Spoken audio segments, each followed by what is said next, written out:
O Lado S de hoje está de novo fora de casa, né? Fora do consultório. A gente está no jardim do Hospital Vivale, onde a gente trabalha, eu e meu colega, o Dr. Dário.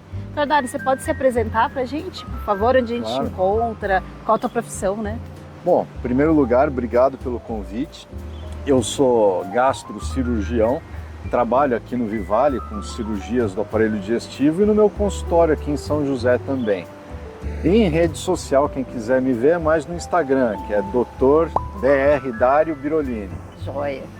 Dário, a gente estava conversando como quanto mais a ciência avança, quanto mais a gente estuda e encontra comprovações científicas, mais parece que a gente deveria ter hábitos como os nossos antepassados tinham, né? Na verdade, antepassados cada vez mais antigos, né? Eu ouço muito você falar sobre dieta paleo, por exemplo, sobre grounding, né? Que é uma técnica relacionada a se aproximar da natureza. Conta um pouco pra gente sobre essas coisas que você colocou dentro do teu estilo de vida, né? E é também algo que você propaga, que eu acho muito interessante. Não, obrigado. Olha, eu percebi há muito tempo já que a maioria da população fica cada vez mais doente. Se você for ver, uma das coisas que mais aumenta ao nosso redor é o número de farmácias. É uma raridade hoje a gente ver alguém que seja jovem, mesmo com 20, 30 anos, e que não está tomando remédio. E quando a gente compara isso com a vida dos nossos avós, não precisa ir muito longe, a gente fala, pô, peraí, não era tão comum assim as pessoas terem qualquer coisa, ansiedade, sobrepeso, pressão alta, asma, tudo aumentou. E na minha interpretação, muito desse aumento está relacionado a gente ter mudado o nosso estilo de vida, como você falou. Só que, como você também disse, a gente não tinha um respaldo científico, vamos dizer assim, disso. A gente tinha uma observação de que a coisa funcionava melhor. E quando eu abri os olhos para isso, a minha impressão é que hoje nós viramos seres humanos de zoológico. Então, se você imaginar um leão na natureza, ele é muito mais saudável do que um leão do zoológico. Nós viramos humanos do zoológico, faz parte. A gente está aqui de roupa, não posso ficar pelado para tomar sol, eu tenho que ficar dentro de um ambiente acimentado, sem ventilação, insalubre. E aí o que eu comecei a perceber é que se a gente quer melhorar a nossa saúde, é interessante que a gente volte um pouquinho, eu não vou voltar a morar numa caverna, mas para o nosso habitat natural. E para isso tem uma série de ferramentas que a gente pode lançar no nosso dia a dia para facilitar essa aproximação. Um exemplo que eu acho que fica fácil do pessoal entender, eu até falei recentemente, eu lembro quando eu era pequenininho, no Dia das Crianças, a gente ganhava um peixinho dourado num saquinho de plástico. E era uma sacanagem, porque ninguém sabia cuidar daquele peixinho, o peixinho morria, era a matança do peixinho dourado. Se você quisesse que o peixinho ficasse bem, você tinha que criar um ambiente para ele, um aquário, parecido com o habitat dele. Põe lá uma alga, põe oxigenação, a temperatura da água adequada. E o ser humano não é um bicho diferente do peixinho dourado. Quando você tira ele do habitat natural dele e coloca aqui, ele começa a ficar doente. E isso envolve, como você falou, uma dieta moderna, ultraprocessada, um ambiente todo fechado, sem iluminação, falta de contato direto com outras pessoas, tudo mudou. Dessas coisas, quando eu comecei a perceber o impacto da dieta, por exemplo, na minha vida, é aquela frase, depois que você vê uma coisa, você não pode deixar de ver. Você já viu. Você já viu. Né? Então, quando eu falo, caramba, eu mudando isso, minha saúde melhorou pra caramba, de repente a dos meus pais melhorou, depois da minha irmã, depois você começa a ver que tem estudos científicos sobre isso e começa a aplicar nos seus pacientes, eles começam a melhorar. Eu comecei a abrir minha cabeça para outras modalidades que talvez eu não tivesse aprendido na faculdade e que pudessem ajudar. Uma delas foi o grounding que você falou. O grounding é uma coisa bem esotérica, né? Quando você ouve falar da primeira vez, porque aqui no Brasil eles chamam isso de bioaterramento, que nada mais seria do que você tirar seu sapato e ficar mais em contato com o chão. Para mim, isso servia só para pegar bicho de pé. Na minha visão de cirurgião, falei, meu, O que muda? Mas é muito interessante que existem duas linhas de estudos sobre isso que mostram bastante benefícios. Uma delas é a linha, vamos dizer assim, de estudos randomizados duplo cego. Então, não sei até que ponto o seu ouvinte está acostumado com isso, mas é um tipo de estudo que a gente valoriza muito. E é fácil de fazer com grounding. Então, imagina que você quer analisar pressão arterial. Então, você põe um indivíduo que está num colchão que está conectado com a terra. E põe um indivíduo num outro colchão que finge que está conectado com a terra. Tem um cabinho lá conectando com a terra, mas o cabinho está cortado e ele não sabe. Certo. E aí você pode pegar esses indivíduos e falar, dorme nesse colchão e durante o dia você vai ficar mais de sapato e você vai ficar mais descalço. Tá bom, vai. Essa é a parte que não é cega do exame, porque o cara sabe. Ele sabe. Mas de qualquer forma, a maioria do tempo que ele vai ficar aterrado vai ser à noite quando ele está dormindo. E esses estudos mostram que os pacientes que dormem no colchão que está aterrado, sem saber disso, a pressão deles cai. É lógico que não vai sair de 19 para 12 por 8, Claro.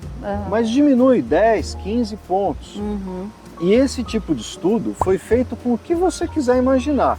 Não são muitos, mas pressão, funcionamento da tireoide, sono, níveis de cortisol durante o sono, inflamação, que eles podem medir com uma série de exames laboratoriais.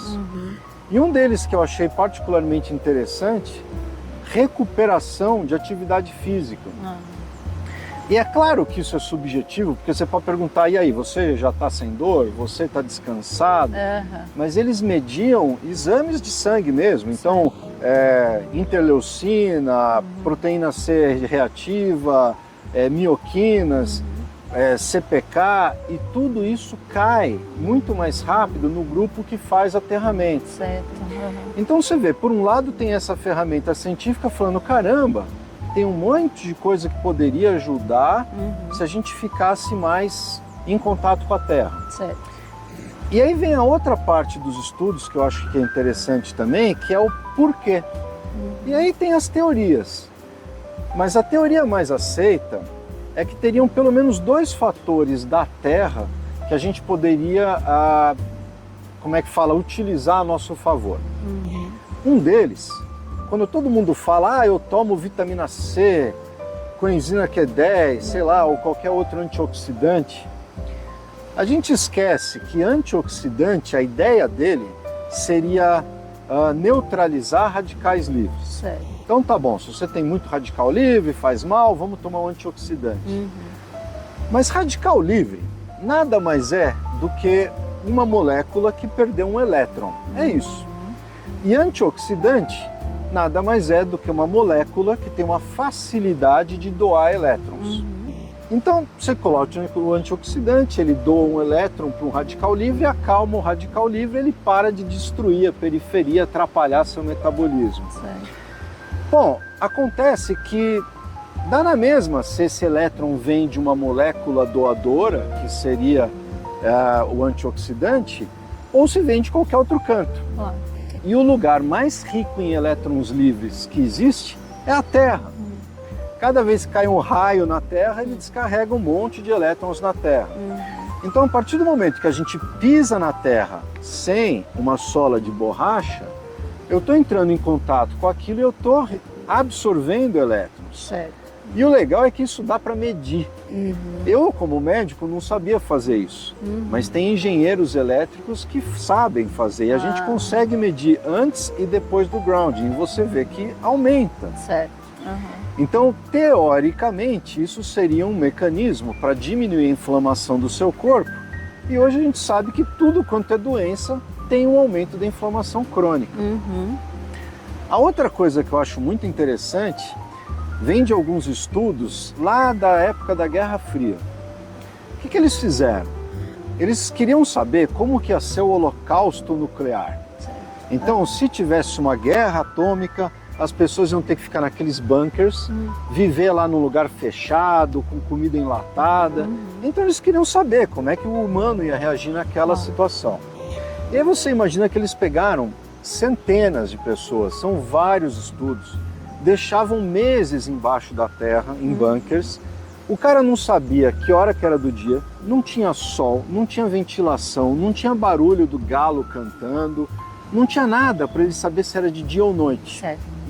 E o que eles viram é que quando as pessoas ficavam num bunker totalmente blindado, o ritmo circadiano ia para o brejo.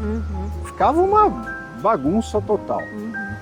Mas se eles colocassem em bunkers que realmente não tinha contato com som, com luz, com nada, mas tinha contato com o chão, não era um bunker blindado no chão, Certo. de alguma forma misteriosa, as pessoas continuavam tendo um ritmo circadiano em torno de 23 horas e meia, 24 horas.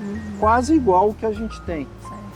E aí ficou aquele mistério, pô, eles não têm a luz, eles não sabem se está amanhecendo, a galinha não está cantando, como é que eles conseguem manter um ritmo circadiano? E o que eles viram é que de alguma forma a gente consegue perceber pela vibração da Terra, isso tem um nome, chama ressonância de Schumann, Certo. que está de dia ou que está de noite. Olha que coisa mais esquisita. Sim. E aí eles fizeram um experimento. Bom, a vibração da Terra, essa tal de ressonância de Schumann, ela tem uma frequência de 10 Hz. O que será que acontece se a gente pegar os caras que estão no bunker blindado e colocar uma vibração de 10 Hz no horário parecido que teria no outro bunker? E eles viram que as pessoas voltam a ter um ritmo circadiano. Olha só. Então você vê que assim, existe uma influência da Terra no nosso ritmo circadiano, nos nossos ritmos biológicos, que a gente nem imaginava. Sim. Um outro estudo interessante, para quem acha isso legal, eu descobri, um estudo, saiu na Science ou na Nature, não lembro, faz tempo, 1950. Mas olha a observação que o cara teve. Ele foi num aquário, isso lá perto de Nova York, e ele falou, caramba, as ostras do aquário estão abrindo e fechando no mesmo ritmo que as ostras da praia. Certo. Só que as ostras do aquário, elas estão num ambiente com temperatura contínua, com iluminação contínua. Como é que elas sabem que é hora de abrir e fechar? Ele ficou curioso e ele viu que realmente elas abriam e fechavam no mesmo tempo. E quando ele começou a correlacionar com um monte de coisa, o que ele viu é as mesmas coisas, que existia algum tipo de influência da Terra, dizendo para as ostras que era dia e noite, Certo. e alguma influência da Lua, dizendo que era lua cheia ou lua nova. Então os ritmos de abertura das duas eram iguaizinhas. E para comprovar isso, ele pegou algumas ostras numa caixa fechada, andou 1000 quilômetros um pouco para o leste, em direção aos Grandes Lagos, e eles viram que no começo as ostras ainda ficavam meio atrapalhadas. Então a primeira descoberta é que as ostras também sofrem jet lag. Sim. E depois elas começaram a abrir no mesmo ritmo das ostras do lago onde ele levou. Então você vê que assim, é estranho pra gente, porque a gente não vê, a gente não enxerga essas coisas. Mas se uma ostra consegue perceber isso, por que a gente não perceberia? Então uma das ideias do grounding é justamente falar, poxa, peraí, não tem custo, é só você tirar seu sapato. Não tem risco desde que você não pise num caco de vidro. E pode ser que te traga um potencial benefício. Então, eu não estou falando de uma droga que alguém vai usar 500 mil reais e pode ser que funcione, ou a droga é excelente, mas pode ser que você fique careca. Não tem nada. Claro. Então a ideia do grounding é essa. Acho que eu falei demais, né? Não, eu achei excelente, porque eu fiquei pensando como, por exemplo, num ambiente de UTI, o ritmo circadiano fica completamente alterado e talvez se fizesse uma fisioterapia em que a pessoa pudesse andar descalço um pouco, ajudasse um pouco a controlar o ritmo, né? Pois é, a sua ideia eu acho fantástica. E tem alguns estudos que mostram algumas coisas interessantes. Uma delas, que eu acho que teria mais com essa possibilidade do paciente dar uma saidinha e enxergar a luz, existem estudos mostrando que se você colocar o mesmo tipo de paciente num quarto sem janela ou com janela para um parque igual que a gente está, o nível de melhor é maior no parque com janela, quer dizer, no quarto com janela. Aham.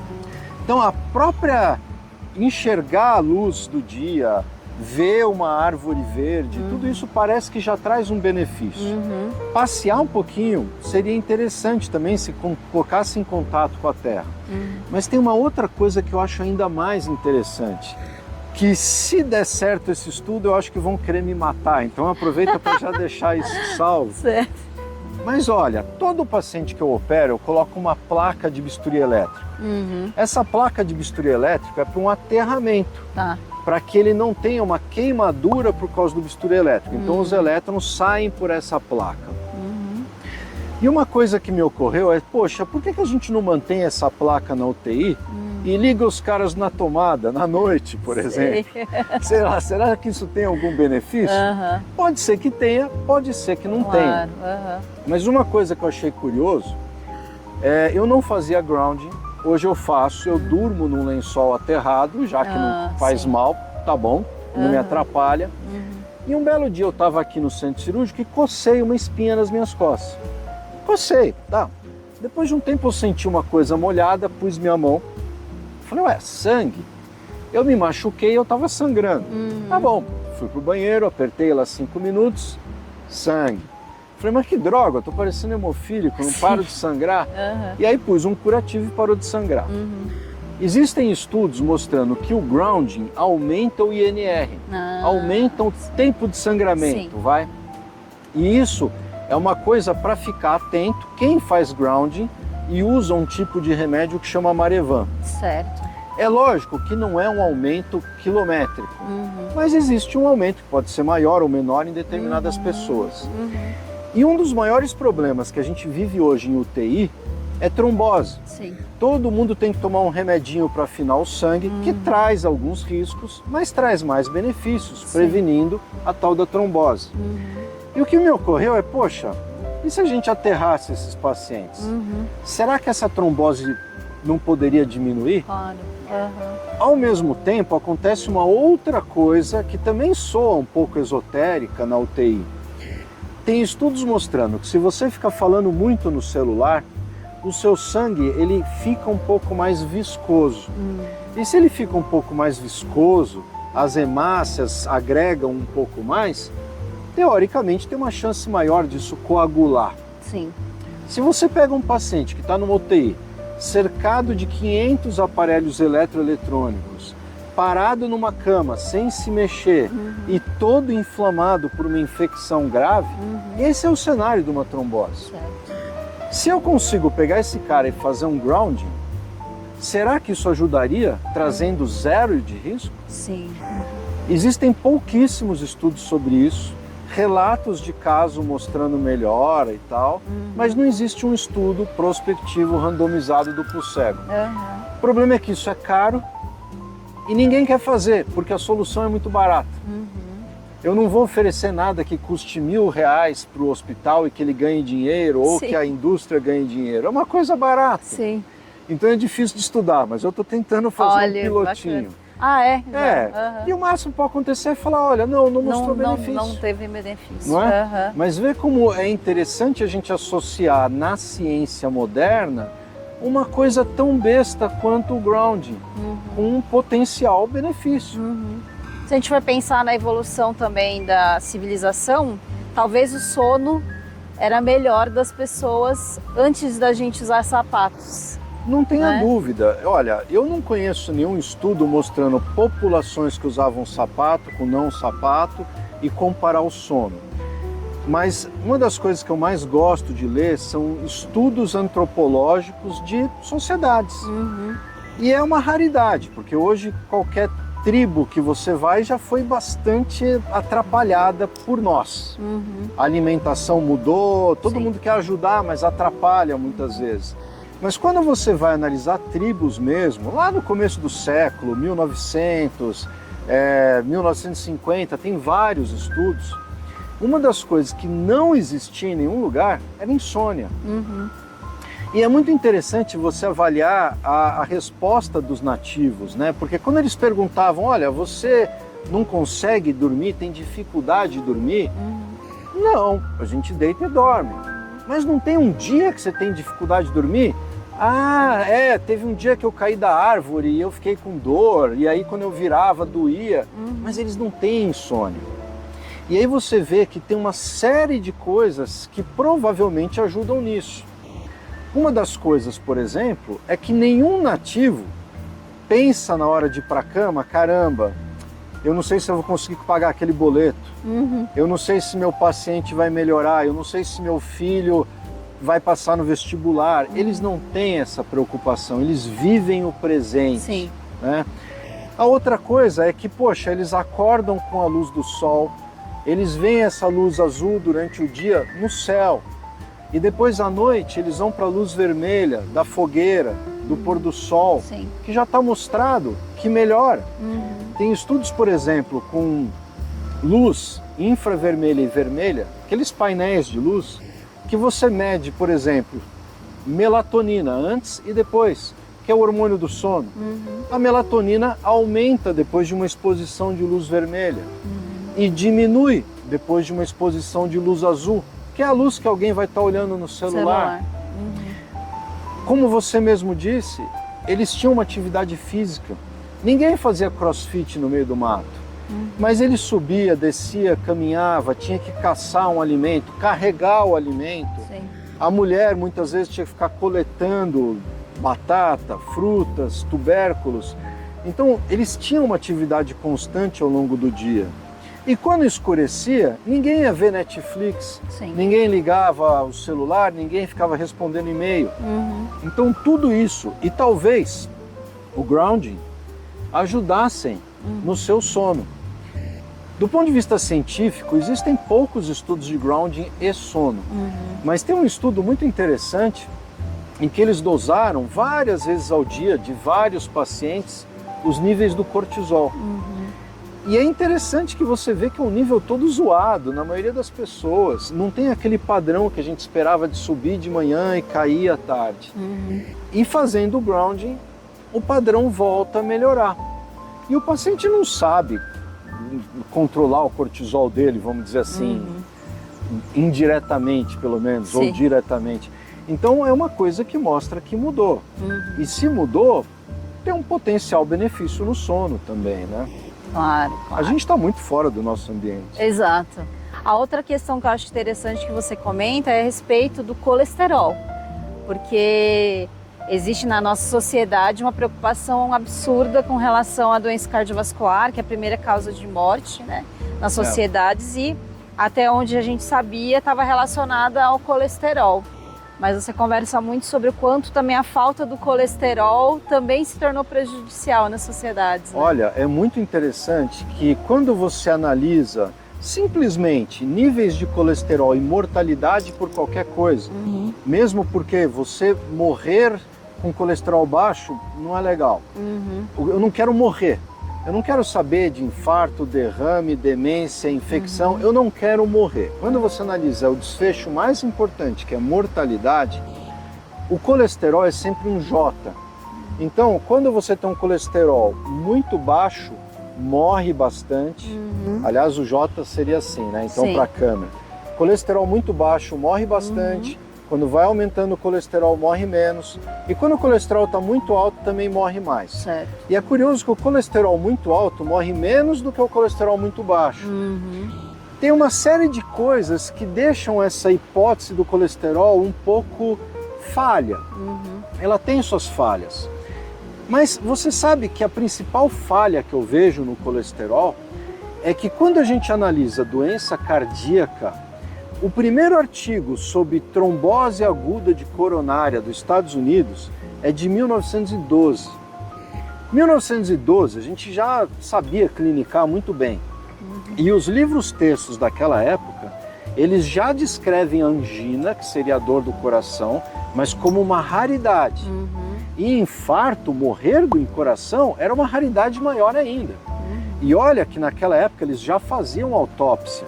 Então morria o paciente, ele ia lá ver do que morreu. Sim. O que aconteceu é que o nível de doença cardiovascular começou a aumentar demais. Lá por volta de 1930, 1940, aumentou ainda mais depois, e depois a mortalidade caiu um pouco, mas não porque parou de acontecer, porque a gente ficou melhor em cuidar do infarto, Certo. fazer uma angioplastia de resgate e tal, mas ele continua acontecendo. E quando a gente vai ver, não é que houve um aumento do colesterol nessas décadas, não, o colesterol era o mesmo. O que aconteceu é que houve um aumento de outras coisas. Uma delas, bem fácil de entender, é cigarro. Sim. Você coloca um monte de gente para fumar lá em 1940, as pessoas infartam mais. Claro. Mas tem várias outras coisas. E uma delas, que eu acho que é um grande suspeito em todos esses estudos que eu faço, ele é meio surpreendente, porque ele é recomendado pelas associações de cardiologia, que é o uso vegetal, o uso de óleo vegetal hidrogenado. Certo. Então, quando você usa margarina, óleo de soja, óleo de milho, óleo de canola, é interessante que eles abaixam o colesterol e a mortalidade é maior. Certo. Tem pouquíssimos estudos prospectivos randomizados sobre isso, tem 3 muito bem realizados e todos mostram um aumento da mortalidade. E uma outra coisa interessante, quanto menor o colesterol, maior o nível de doenças psiquiátricas, Sim. de suicídio, Sim. de angústia. Então, um deles é um estudo muito interessante, até que vai para a tua área. É um estudo que hoje seria totalmente antiético, mas eles pegaram toda a população de pacientes de hospitais psiquiátricos de Minnesota, isso em 1960, 70. Naquela época, o paciente ficava internado muito mais tempo do que hoje, né? Eu não sei exatamente como que mudou o tratamento, mas eles ficavam mais no hospital. Sim. E aí, uma vez que você está no hospital, você come o que tem no hospital.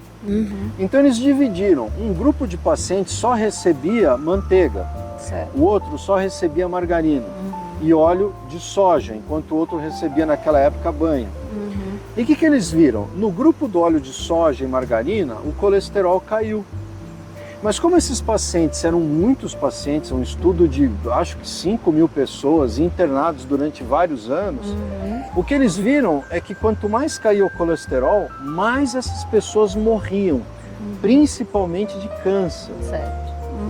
Então, quando você coloca o colesterol, você fala, pô, peraí, tem mais coisa envolvida.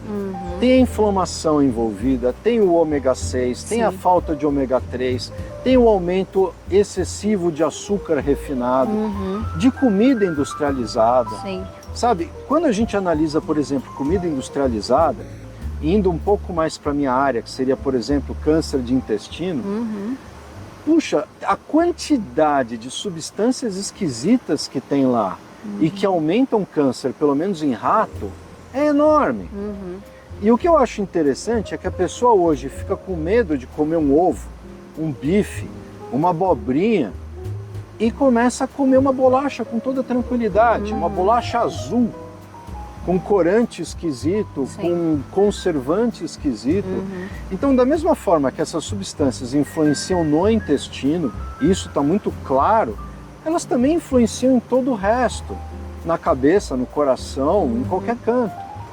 Então isso é mais um assunto que me interessa bastante, porque primeiro eu não quero morrer do coração. Sim.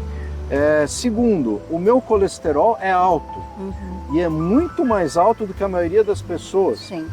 Então eu acho que, pô, quando eu comecei a ver meu colesterol alto e falei, caramba, colesterol alto mata e eu não quero morrer, eu quero ser um cara saudável, a primeira coisa que eu comecei a fazer é estudar colesterol igual um doido. Claro. Então às vezes as pessoas falam, caramba, um gastro estudando colesterol, mas antes de ser gastro eu sou um ser humano que vai morrer de alguma coisa. Claro. E se eu puder postergar a minha mortalidade, eu prefiro. Então hoje eu vejo o colesterol alto em pessoas doentes muito mais como uma associação do que uma causa. Sim. Então eu vou explicar. Se você pegar uma pessoa que fuma muito provavelmente ela vai ter a unha amarela. Tá bom, você pode fazer um estudo relacionando unha amarela a câncer de pulmão. E você vai ver que quem tem mais unha amarela tem mais câncer de pulmão. Mas você pegar Bombril e limpar a unha dele, não vai evitar câncer. Sim. Aquilo é só um marcador de que ele é um fumante pesado. E muitas vezes um colesterol alterado num diabético, hipertenso, obeso, tabagista, é um marcador de que o metabolismo dele está todo bagunçado. Agora, as pessoas deveriam ficar curiosas, porque, por exemplo, um atleta, de uma forma geral, ele tem colesterol mais alto. E isso tem toda uma explicação fisiológica, mas não é porque o corpo quer matar ele antes. É porque ele precisa daquilo para ele ter o desempenho que ele está tendo. Sim. Então, é um assunto fascinante. Sim. E a gente vai embora se eu começar a falar disso. Claro. Não, mas é uma recomendação, né? Porque a gente evita daí coisas que são mais naturais, por exemplo, a gordura do bife e a banha, e substituiu isso por margarina, gordura hidrogenada, que vem doce, né? Óleos diversos, né? Que tem um prejuízo muito maior. E eu acho que vai no mesmo caminho do açúcar. Ah, não, melhor não consumir açúcar, então consuma adoçante. E o adoçante é completamente sintético, que a gente nem tem ideia ainda muito bem de quais são as consequências. Então, em maneira geral, se a gente voltar a se alimentar como antes, com menos coisas que são retiradas artificialmente, né? Por exemplo, o açúcar que a gente consumia quando éramos muito precoces era da fruta.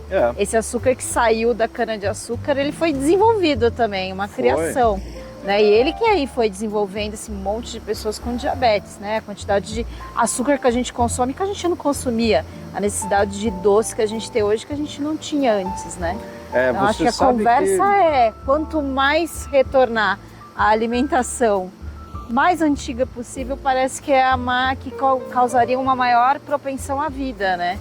Falar, mas agora a gente dura mais tempo que aquelas pessoas naquela época, mas a gente não tinha técnicas para operar alguém, para fazer uma angioplastia. Então, talvez com a mesma alimentação e cultura alimentar, cultura de vida e a tecnologia que a gente tem hoje, talvez aumente a sobrevida e não tudo artificial que a gente ganhou. Mas você sabe que eu queria aproveitar para colocar um ponto que eu acho que você tocou, que é muito importante e que é o argumento que muitos dão, e eu dava erroneamente também. Aumentou a sobrevida. Olha, eu não tenho dúvida que hoje é muito mais fácil chegar aos 90 do que em qualquer tribo de qualquer lugar do mundo. Mas quando a gente fala em expectativa de vida é uma média entre o cara que morreu mais velho e o cara que morreu mais novo. E quando você vai, por exemplo, em tribos de caçadores-coletores, a expectativa de vida é 38 anos. E aí todo mundo fala, bom, com 38 anos você não vai morrer do colesterol.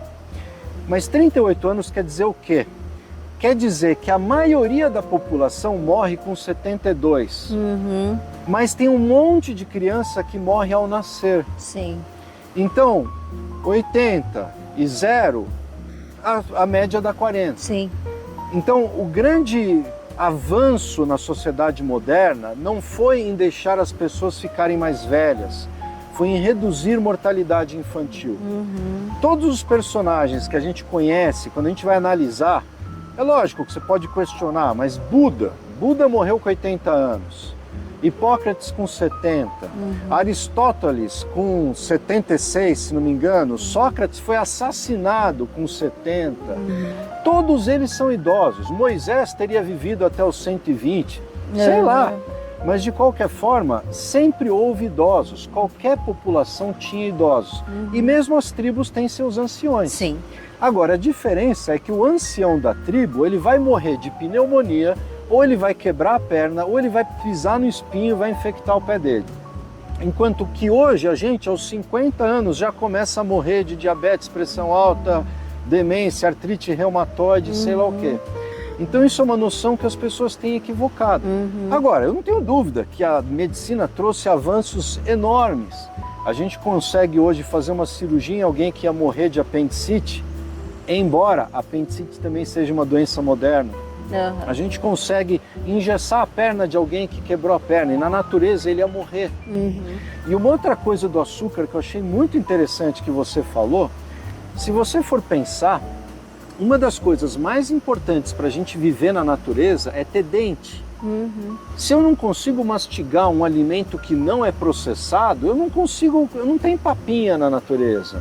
eu morro. Qualquer animal sem dente morre. E a gente não tinha dentista, a gente não tinha escova de dente, não tinha antisséptico e nem fio dental. Mas a gente comia uma comida que era apropriada para a nossa dentição. Então, tem os estudos do Weston Price, que é um dentista, que em começo de 1900, 1930, ele viajou o mundo inteiro, todos os continentes, analisando populações e sua dentição. E ele vê que era perfeita. Ela começava a ficar ruim quando aquele indivíduo ia morar na cidade e começava a comer açúcar e produto industrializado. E o ser humano é um bicho esquisito. Para você ter ideia, quando começaram as grandes navegações e a gente começou a trazer açúcar da América para a Europa, o açúcar era uma coisa caríssima. Só quem tinha muita grana podia comprar. Quem tinha muita grana comprava açúcar e ficava com os dentes podres. Se eu era pobre e queria me fazer de rico, eu pegava carvão e passava nos meus dentes, para fingir que meus dentes eram tão podres quanto os do rico. Você vê como o ser humano é uma coisa esquisita. Então, não é uma coisa natural. O açúcar que a gente achava era quando achava mel de vez em quando, ou quando era época de fruta e a gente se enchia de fruta, que é uma delícia. Mas mesmo naquela época as frutas eram diferentes. A gente não tinha uma banana desse tamanho, um melão super doce, um kiwi amarelinho. A gente também foi melhorando essas frutas, né? Mas eu acho que é isso. Eu acho que a principal conversa hoje que a gente está tendo é sobre como aprimorar a saúde, na verdade, voltando atrás, né? Se alimentando cada vez melhor, tendo contato maior com a natureza, propiciando uma noite de sono melhor, longe de luz branca, né? Que a gente chama, que é luz de aparelho, que é algo que eu acho que a gente sempre tenta transmitir e de alguma maneira a gente também tem que aplicar, né? Que eu acho que essa é a parte mais interessante, que você hoje conversa de algo que veio da tua prática pessoal. Né? E olha, eu aplico isso em duas formas que eu acho interessantes para a pessoa saber. Uma delas é que assim, eu tô com 52 anos. Eu não acho que eu vou aprender agora, nessa altura da vida, dar ponto melhor. Eu posso me cercar de tecnologias melhores, fazer uma cirurgia robótica, mas eu não vou saber operar melhor. Então, se eu quero melhorar meu resultado, eu tenho que tentar colocar no paciente outras coisas que eu não fazia. Como eventualmente uma fisioterapia pré-operatória, melhorar uma dieta pré-operatória, fazer grounding, tomar sol, sei lá. São as coisas que eu poderia melhorar para ter um resultado cirúrgico melhor. E a outra coisa que eu acho fundamental é que, poxa, a gente aprendeu como médico a fazer diagnóstico e tratar. Sei lá, não sei tua área, mas vamos supor assim, esquizofrenia. Então o melhor remédio é esse. É o que a gente aprendeu. Pneumonia, o melhor remédio é esse. Mas aí a gente passou para prevenção. Então vamos fazer check-up, colonoscopia, raio-x para ver se tem tumor no pulmão. E eu acho que agora a gente tem que passar para um outro ponto, que não é a prevenção, é além da prevenção, é a promoção. Se eu promovo a saúde, o cara não fica doente. Então, para os pacientes meus que não estão doentes, eu tento ver qual que é o calcanhar de Aquiles para falar, poxa, esse cara está muito estressado, vai procurar o psiquiatra, vai tirar férias, olha, esse cara está comendo muito mal, vai melhorar a dieta, esse cara não faz nada de atividade física. Em outras palavras, tentar melhorar o estilo de vida para que ele não fique doente e eu não descubra um câncer na colonoscopia de check-up e eu não tenha que fazer uma cirurgia robótica para tirar o câncer dele. Essa é a ideia. Claro. Que eu acho que é a principal tecnologia que a gente está desenvolvendo hoje, né? Como que a gente não adoece. Pois é. Né? Dário, eu queria agradecer muito. Essa conversa foi muito interessante, porque eu acho que tem muita relação no trabalho que você faz com a promoção, inclusive, da saúde mental, né? Estamos voltando a pensar em como descansar a cabeça, como se alimentar melhor, né? Como promover saúde, que eu acho que é a direção e até o intuito desse quadro. Muito obrigada. Legal, eu que agradeço pelo convite.